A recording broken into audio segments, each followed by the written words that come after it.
और मेरे सुरवीरों, तो आज से हम शुरू कर रहे हैं क्लास 8 की एनसीईआरटी मैथ्स और इसका चैप्टर नंबर 1 रेशनल नंबर्स। तो आज हम एक्सरसाइज 1.1 के क्वेश्चन नंबर 1 का पार्ट 1 एंड पार्ट 2 ये सॉल्व करेंगे। तो वीडियो को पूरी देखिएगा, बहुत ही आसान तरीके से आपको बताऊंगा और हर एक रूल्स भी आपको बताऊंगा कि किसमें कौन सी प्रॉपर्टी का यूज हुआ। जैसे कि पहला क्वेश्चन आपकी बुक में दिया गया है कि यूजिंग सुइटेबल प्रॉपर्टी। अगर आप क्वेश्चंस देखोगे तो आपको क्वेश्चन में लिखा हुआ मिलेगा कि आपको यहाँ पर प्रॉपर्टी का यूज करते हुए आपको बताना है कि इसका सॉल्यूशन क्या होगा, है ना। यूजिंग ए एप्रोप्रिएट प्रॉपर्टी फाइंड। अब हमें देखो, पहला क्वेश्चन जो हमें दिया गया, ये दिया गया है कि -2/3 इंटू 3/5 प्लस 5/2 -3/5 इंटू 1/6, ये हमको दिया गया है। अगर आप यहाँ पर देखोगे तो यहाँ पर एक मल्टीप्लाई है, यहाँ पर एक मल्टीप्लाई है ना। तो मल्टीप्लाई जो होते हैं ना, मल्टीप्लाई से ये दोनों नंबर्स जो होते हैं, अगर मल्टीप्लाई उनके बीच में यूज हुआ है तो इसका मतलब वो दोनों नंबर क्या हैं, वो एक ही टर्म है, ठीक है। जैसे अगर आप मल्टीप्लाई करते हो तो मल्टीप्लाई का मतलब वो दोनों नंबर एक ही है, लेकिन प्लस और माइनस से जो होते हैं वो टर्म अलग हो जाते हैं। तो कहने का मतलब ये है कि इसमें ये एक टर्म है, ये इसका दूसरा टर्म है और ये इसका तीसरा टर्म है। तो इसके 3 टर्म्स हो गए, ठीक है। हम क्या करेंगे कि सबसे एक चीज़ देखोगे तो मल्टीप्लाई में यहाँ पर देखो, यहाँ पर भी 3/5 है, यहाँ पर भी 3/5 है कि नहीं है। तो 3/5 वाले दोनों टर्म्स को एक साथ रख लो। कैसे लिखोगे? -2/3 इंटू -2/3 इंटू 3/5, ठीक है। फिर माइनस ये हो जाएगा हमारा 3/5, कितना हो जाएगा 3/5, और ये हो जाएगा इंटू 1/6। इन दोनों टर्म को एक तरफ रख लिया। क्यों रख लिया? क्योंकि हमको यहाँ पर 3/5 दोनों टर्म में मिले हैं, ठीक है। और इसको लास्ट में रख लो 5/2, ठीक है। तो यहाँ पर ये कौन सी प्रॉपर्टी यूज हुई? यहाँ पर जो प्रॉपर्टी यूज हुई है ये है कम्यूटेटिव प्रॉपर्टी, ठीक है। यहाँ पर कौन सी प्रॉपर्टी यूज हुई? कम्यूटेटिव, ठीक है। तो कम्यूटेटिव मैं लिख देता हूँ कि यहाँ पर, और आपको एग्ज़ाम में भी आपको ऐसे ही लिखना है, ठीक है, कम्यूटेटिव प्रॉपर्टी। अच्छा, ऐसा क्यों हुआ है? ऐसा इसलिए हुआ है ना कि कम्यूटेटिव प्रॉपर्टी ये होता है कि चाहे आप a प्लस बी को सम करो या फिर b प्लस a को सम करो, ये दोनों क्या होंगे? सेम ही होंगे। ये दोनों क्या होंगे? सेम ही होंगे। तो यहाँ पर देख लो, चाहे 5.2 इसके पहले ऐड कर लो, चाहे 5.2 को बाद में ऐड कर लो, तो ये हमारा क्या हो जाएगा? Commutative property. अब हम यहाँ पर क्या करेंगे कि इन दोनों में हमको ये दिखाई दे रहा है कि यहाँ पर देखो, इन दोनों टर्म में ये माइनस है, ये भी माइनस है कि नहीं। यहाँ पर 3/5 है, यहाँ पर भी 3/5 है। तो इसका मतलब ये कॉमन है। तो जो चीज़ कॉमन है वो बाहर ले लो। क्या क्या कॉमन है? माइनस कॉमन है दोनों में, और 3/5। तो 3/5 हमने क्या किया? बाहर ले लिया। अब हमारे पास बचेगा क्या? हमारे पास बचेगा 2/3, क्योंकि माइनस तो बाहर हो ही चुका है, माइनस बाहर हो चुका है, तो बचा 2/3 बचा। यहाँ पर 3/5 हमने बाहर कर लिया है, तो ये इसको तो हम छोड़ ही देते हैं। ये माइनस हमारा बाहर हो चुका है, तो ये क्या हो जाएगा? हमारा प्लस हो जाएगा, क्योंकि माइनस तो बाहर हो चुका है तो प्लस हो गया। 3/5 भी बाहर हो चुका है, तो बचा क्या हमारा? 1/6 बच गया। कितना बच गया? 1/6। और लास्ट में हमको क्या लिख देना है? 5/2। अब अगर आप इस प्रॉपर्टी को देखोगे तो इसको हम बोलते हैं डिस्ट्रीब्यूटिव प्रॉपर्टी। क्या बोलते हैं? डिस्ट्रीब्यूटिव प्रॉपर्टी, ठीक है। ये क्या होता है भाई? ये भी जान लो, ठीक है। डिस्ट्रीब्यूटिव प्रॉपर्टी, इसका मतलब ये होता है कि अगर हमको ऐसे को लिखा हो ना कि ए और फिर ब्रैकेट में ऐसे बी प्लस सी ऐसे करके लिखा हो, तो इसका मतलब ये होता है कि हम एक बार मल्टीप्लाई ए का बी से कराएंगे और दोबारा से ए का मल्टीप्लाई किससे कराएंगे? सी से कराएंगे। तो यानी हम इसको ऐसे लिख सकते हैं ना, ए बी प्लस ए सी। तो देखो आप, ये इसी टर्म में तो लिखा हुआ है ना। देखो दो नंबर, ये ए कॉमन हुआ, तो इसमें भी ये दोनों कॉमन है, और हमारे ब्रैकेट में क्या बचेंगे? जो बचा हुआ है उनका सम ब्रैकेट में। तो यही चीज़ तो यहाँ पे लिखा हुआ है। तो इसका मतलब ये क्या हो जाएगा? हमारा डिस्ट्रीब्यूटिव प्रॉपर्टी। बस अब हमें इसे ही सिंपली से सॉल्व कर देना है। तो हम क्या करेंगे यहाँ पर सॉल्व करने के लिए? -3/5 ये हो गया, और क्या करेंगे हम? यहाँ से हम 2/3 प्लस 1/6 को हम ऐड कर देंगे। लेकिन ऐड करने के पहले हमको क्या करना है कि 3 और 6 का एलसीएम लेना है। तो 3 और 6 का एलसीएम ले लो भाई। 3 और 6 का एलसीएम कितना हो जाएगा? सबसे पहले तो ये 6 जो है 2 की टेबल में आता है, तो ये हो जाएगा हमारा 3 और 2 3 जा 6। फिर ये 3 आ गया तो 3 1 जा 3 और 3 1 जा 3। तो इसका मतलब इसका जो एलसीएम होगा वो कितना हो जाएगा? 2 × 3 यानी कि 6। एलसीएम हमारा कितना हो गया? 6। तो हम यहाँ पर क्या करेंगे? 6 एलसीएम ले लेंगे। बात आ गई समझ में? अब यहाँ पर क्या होगा हमारा? ये हो जाएगा 2 3 2 जा 6। अभी हम इसके डिनोमिनेटर से इसको हम डिवाइड करेंगे, ठीक है। तो 3 2 जा 6, जितना हमारा कोसेंट आएगा उसको न्यूमरेटर से मल्टीप्लाई कर दोगे। देखो 6 को 3 से डिवाइड करो तो कितना हो जाएगा? 3 2 जा 6, और ये कितना 2 आया, तो 2 को 2 से मल्टीप्लाई कर दो, 2 2 जा 4 हो जाएगा।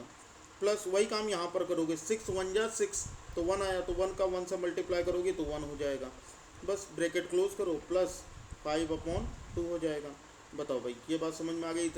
इतने में अगर कोई दिक्कत हो तो बता दो।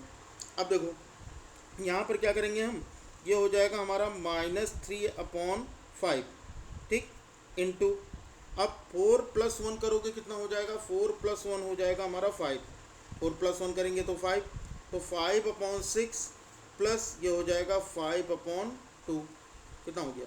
5/6 + 5/2। अब यहाँ से देखो क्या क्या चीज़ हमारी कैंसिल आउट हो रही हैं। देखो ये 5 से ये 5 1 जा 5 हो रहा है, और ये 3 1 जा 3, और ये 3 2 जा 6 हो रहा है कि नहीं हो रहा है? तो इसका मतलब हमारे पास बचा क्या? ये माइनस है तो माइनस लिख लेंगे, 1 1 जा ये 1 हो जाएगा, यहाँ पर ये भी कट गया तो बचा यहाँ पर ये 2 बचा हुआ है, तो हम यहाँ पर क्या लिख लेंगे? सिंपली से 2 लिख देंगे, ठीक है। प्लस क्या बचा हमारा? 5/2। बात आ गई समझ में? इतने में अगर कोई दिक्कत हो बाबू तो बता दो।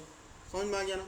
अब हम क्या करेंगे? बहुत ही आसान सा काम। अब यहाँ पर डिनोमिनेटर सेम है तो कोई दिक्कत ही नहीं, लाइन खींचो, यहाँ पर 2 लिख दो, फिर ये -1 है तो -1 लिख लो, प्लस ये 5 है तो 5 लिख लो। आपको ये पता है माइनस प्लस का सॉल्यूशन क्या होता है भाई? माइनस और प्लस का सॉल्यूशन माइनस होता है, और साइन कौन सा लगता है? जो बड़े नंबर के आगे हो, तो बड़े नंबर के आगे तो प्लस है, तो हमको प्लस लिखना पड़ेगा। तो प्लस लिखो या ना लिखो कोई फ़र्क नहीं पड़ता। तो 5 - 1 कितना हो जाएगा? 4। तो ये हमारा कितना हो जाएगा? 4/2। कितना हो जाएगा? 4/2। अब इसको कट कर दो, 2 1 जा 2, एंड ये हो जाएगा 2 2 जा 4। तो इसका आंसर कितना आ जाएगा हमारा? 2 आंसर हो जाएगा इसका। तो कितना आंसर आएगा? 2 इसका करेक्ट आंसर होगा। बताओ भाई, ये समझ में आ गया? इतने में अगर कोई दिक्कत हो तो बता दो। नहीं ना? चलो भाई अगला क्वेश्चन देखते हैं। अब देखो क्वेश्चन नंबर 2 हमारा क्या दिया गया? क्वेश्चन नंबर 2 दिया गया है कि 2/5 इंटू माइनस कितना? -3/7। यही तो दिया गया, 2/5 इंटू -3/7 -1/6 इंटू 3/2 प्लस 1/14 इंटू 2/5। अब हम इसको कैसे सॉल्व करेंगे? देखो इसको भी सॉल्व करना बहुत ही आसान सा काम है। कैसे हम सॉल्व कर सकते हैं इसको? अब यहाँ पर देखो सबसे पहली चीज़ तो ये देख लो कि इसमें क्या कोई चीज़ हमें कॉमन दिख रही है क्या? अगर आपको दिख रहा हो कि कोई चीज़ कॉमन है तो भाई आसान हो जाएगा आपके लिए। देखो करके दिखाते हैं। यहाँ पर हम सबसे पहला काम तो हम ये करते हैं कि जो हमारा इन दोनों टर्म में देखना कुछ चीज़ें हैं जो कि यहाँ पर देखो ये मल्टीप्लाई है, यहाँ पर ये मल्टीप्लाई है कि नहीं? यहाँ पर भी 2/5 है, यहाँ पर भी 2/5 है कि नहीं है? तो इसका मतलब ये पूरा का पूरा एक टर्म हो गया, ये पूरा का पूरा एक टर्म हो गया, और ये पूरा का पूरा एक टर्म हो गया। तो कहने का मतलब इसमें भी कुल कितने टर्म हैं? 3 टर्म्स हैं। तो जो लाइक टर्म्स होंगे उनको हम एक तरफ कर लेंगे, मतलब एक जैसे जिनमें कुछ चीज़ हमको कॉमन दिख रही होगी उसको एक तरफ लिख लेना। अब कैसे लिखोगे? यहाँ पर देखो, यहाँ पर हो जाएगा हमारा 2/5 इंटू -3/7, ठीक है, प्लस 1/14 इंटू 2/5 -1/6 इंटू 3/2। इसको एक तरफ लिख दो, ठीक है। ये भी हमारा क्या हो जाएगा? ये भी हमारा कम्यूटेटिव प्रॉपर्टी हो जाएगी, ठीक है। तो कम्यूटेटिव प्रॉपर्टी यहाँ ब्रैकेट में लिख देना, ठीक है। एसोसिएटिव प्रॉपर्टी भी कह सकते हो, लेकिन हम यहाँ पर क्या कम्यूटेटिव प्रॉपर्टी लिखते हैं, ठीक है। इतनी बात आ गई समझ में ना? अब आगे देखो क्या करोगे। अब यहाँ से एक चीज़ देखो कि क्या कॉमन हो रहा है। यहाँ से देखो, यहाँ पर 2/5 कॉमन है, यहाँ पर भी 2/5 कॉमन है कि नहीं? तो हम क्या करेंगे? यहाँ से हम 2/5 को हम कॉमन ले लेते हैं, ठीक है। तो हमारे पास बचेगा क्या भाई, 2/5 कॉमन हो गया, तो ये तो बाहर निकल गया, तो यहाँ पर हमको बचा -3/7, ये बच गया। फिर ये प्लस है तो यहाँ पर ये प्लस लगा लो। फिर 1/14 बचा है तो 1/14 भी लिख लो, ठीक है। 2/5 तो बाहर निकल चुका है तो कोई दिक्कत ही नहीं भाई, तो उसको लिखा रहने दो। अब हम आगे बढ़ते हैं, ठीक। फिर माइनस कितना हो जाएगा हमारा, यहाँ से देखो ये हो जाएगा हमारा 3 1 जा 3 और ये 3 2 जा 6, ये कैंसिल हो जाएगा ना। तो यहाँ पर कितना हो जाएगा -1 ये हो जाएगा 2 2 जा 4। लो भाई ये भी हो गया। अब ये कौन सी प्रॉपर्टी है भाई, यहाँ पर देखो सेम यही प्रॉपर्टी तो जो यहाँ पर आप पढ़े थे, कॉमन लिया था तो ब्रैकेट में जो कुछ भी बच गया था, तो ये कौन सी प्रॉपर्टी है, तो हम यहाँ ब्रैकेट में लिख देंगे भाई ये कौन सी प्रॉपर्टी है, ये डिस्ट्रीब्यूटिव प्रॉपर्टी है। क्या है, डिस्ट्रीब्यूटिव प्रॉपर्टी। अब क्या करना है, अब तो हमें आसानी से केवल सॉल्व कर लेना है, बाकी तो अब इसमें कुछ बचा नहीं है। तो यहाँ पर हमारा कितना हो जाएगा, ये हो जाएगा हमारा 2/5। यहाँ पर 7 और 14 का क्या लेंगे हम, एलसीएम लेंगे। तो 7 और 14 का एलसीएम कितना हो जाएगा, 7 और 14। तो यहाँ से देखो ये हो जाएगा 2, ये हो गया 7 और 2 7 जा 14। फिर 7 से करोगे ये हो जाएगा 7 1 जा 7, नहीं 7 1 जा 7। तो कहने का मतलब कितना हो गया, 2 × 7 तो 2 7 जा 14, यानी कि इसका एलसीएम कितना आ जाएगा, 14 इसका एलसीएम हो जाएगा। क्लियर है बात इतनी। सेम वही काम करेंगे, 7 2 जा 14 कितना हो जाएगा, 7 2 जा 14। इसको और इसको डिवाइड, 14 को 7 से डिवाइड करेंगे और जितना आएगा इसके न्यूमरेटर से मल्टीप्लाई, ये तो करना रहता है। अभी हम लोगों ने इसके पहले वाले क्वेश्चन में भी देखा था। तो ये 7 2 जा 14 और ये कितना हो जाएगा, 2 का 3 से मल्टीप्लाई करोगे माइनस है तो 2 3 जा 6 हो जाएगा। प्लस यहाँ कितना हो जाएगा, 14 1 जा 14, तो 1 का 1 से मल्टीप्लाई करोगे तो 1 हो जाएगा, ठीक है। और ये हो गया -1/4, लो लग गया भाई, है ना। अब क्या करेंगे, अब ये हो जाएगा हमारा 2/5, कितना 2/5 इंटू, ठीक है, इंटू माइनस प्लस का सॉल्यूशन क्या होता है, माइनस होता है। और साइन कौन सा लगता है, जो बड़े नंबर के आगे, तो बड़ा नंबर तो हमारा भाई 6 है, इसके आगे माइनस है तो लगा लो भाई माइनस, ठीक है ना, माइनस लगा लिया। 6 - 1 हो जाएगा 5, तो ये हो जाएगा हमारा 5/4, ठीक। और ये कितना बचा, -1/4, क्योंकि ये माइनस का टर्म है इसलिए हमने इसको ब्रैकेट में रख दिया ताकि इनके साइन में कन्फ्यूजन ना हो पाए, ठीक है। बस इतना सा काम है। अब यहाँ पर क्या करेंगे हम, 5 से ये 5 1 जा 5 ये कैंसिल हो जाएगा, और 2 1 जा 2 और ये 2 2 जा 4 ये कैंसिल हो जाएगा। तो हमारे पास बचा कितना भाई, बचा हमारा माइनस ये बचा है और 1/2 बचा है, तो ये लिख लिया हमने 1/2। फिर क्या बचा हमारा, -1/4 ये बचा हुआ है, सही है, -1/4। अब हम क्या करेंगे, यहाँ पर 2 और 4 का एलसीएम ले लेंगे। क्या लेंगे, 2 और 4 का एलसीएम। तो भाई लेके देख लो, 2 और 4 का एलसीएम कितना हो जाएगा भाई, 2 से कटेगा ये 2 1 जा 2 और ये 2 2 जा 4। फिर 2 से करोगे तो हो जाएगा 2 1 जा 2 और ये 2 1 जा 2। तो सिंपली से इसका एलसीएम जो होगा वो 2 2 जा 4 आ जाएगा। बताओ भाई ये बात समझ में आ गई। तो 2 2 जा कितना हो गया, 4 हो गया। तो हम यहाँ पर एलसीएम ले लेंगे अपना, 4 एलसीएम ले लेंगे, ठीक है। फिर यहाँ पर माइनस है, ये माइनस लगा लो पहले, फिर इसको डिवाइड करो, 2 2 जा 4 कितना, 2 2 जा 4, तो 2 टाइम तो 2 1 जा 2 हो गया। फिर यहाँ माइनस लगा, यहाँ माइनस लगा लेंगे।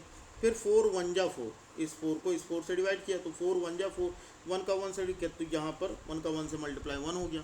तो हमारा आंसर कितना आ गया, हमारा आंसर माइनस माइनस का सॉल्यूशन क्या होता है, प्लस होता है भाई। माइनस माइनस करेंगे तो क्या होंगे, प्लस होंगे, और निशान कौन सा लगेगा, माइनस का लगेगा। तो 2 + 1 कितना हो जाएगा, 3।